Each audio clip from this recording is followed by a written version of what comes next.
At 6:30 a.m. on March 1st, 1943, Major Ed Larner stood on the rain-soaked runway at Port Moresby, preparing his B-25 crews for a mission higher command had already labeled impossible.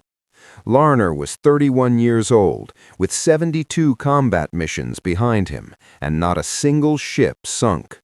Ahead of him, 8 Japanese transports and 8 destroyers were steaming from Rabaul toward Leh, carrying nearly 7,000 troops. If those ships reached shore, the Allied campaign in New Guinea would be set back months, paid for in blood. The problem was simple and brutal. Traditional bombing didn't work. From 10,000 feet, bombs took nearly 40 seconds to fall. In that time, a destroyer at full speed could move hundreds of yards. American bombardiers aimed where ships were, bombs landed where ships used to be. After 8 months of high-altitude attacks, the hit rate was barely 3%. Japanese convoys sailed on. American crews died trying to stop them. General George Kenney proposed a solution that sounded insane. Fly at 50 feet, release bombs just above the water, and skip them into ships like flat stones.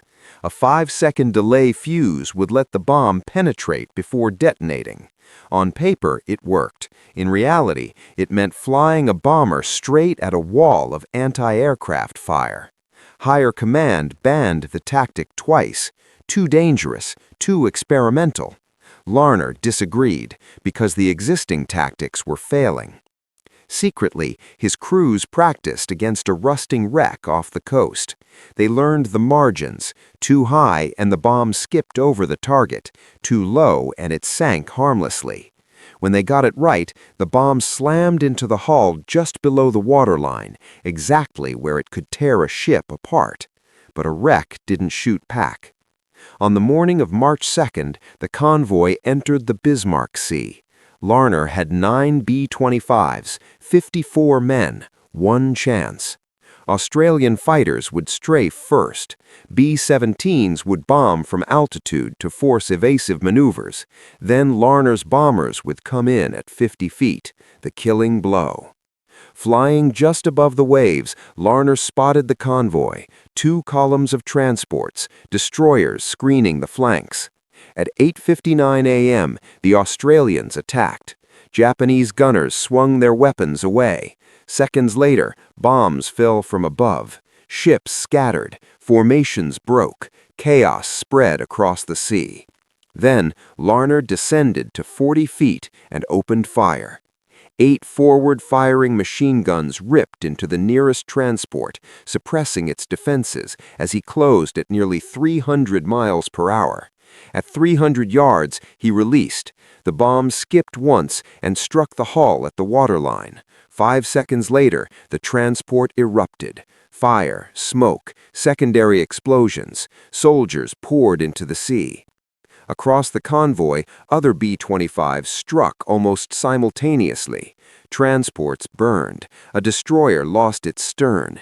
In minutes, the Japanese formation collapsed, but the defense adapted. Anti-aircraft fire intensified.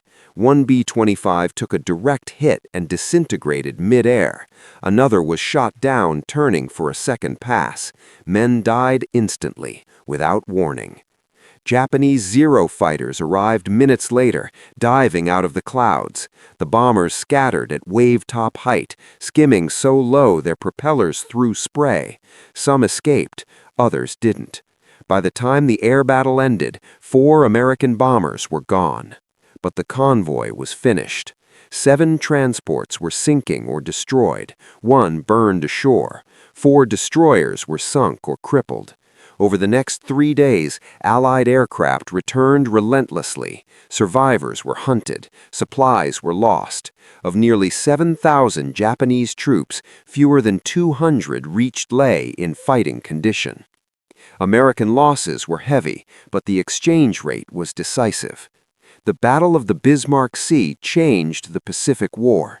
The Japanese Navy immediately canceled large convoy operations within range of Allied air power. Their supply lines collapsed, forward garrisons starved, islands fell one by one.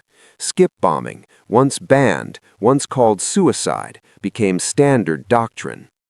The tactic spread worldwide. It was refined, armored, coordinated with fighters and high-altitude bombers. It worked, but at a cost. Crews flying skip-bombing missions suffered extreme stress and casualties. The tactic broke ships, and it broke men. Major Ed Larner flew 16 more missions, then refused further combat. He spent the rest of his war flying transports. He never gave interviews, never wrote a memoir. When he died in 1997, his obituary mentioned his service in a single sentence. No surviving aircraft marks the Battle of the Bismarck Sea. No famous film captured it. What remains are the reports, the photographs, and the knowledge that on one morning in March 1943, 9 bombers flying at 50 feet proved that desperation, innovation, and courage could change the course of a war. They were told it was impossible, but they flew anyway.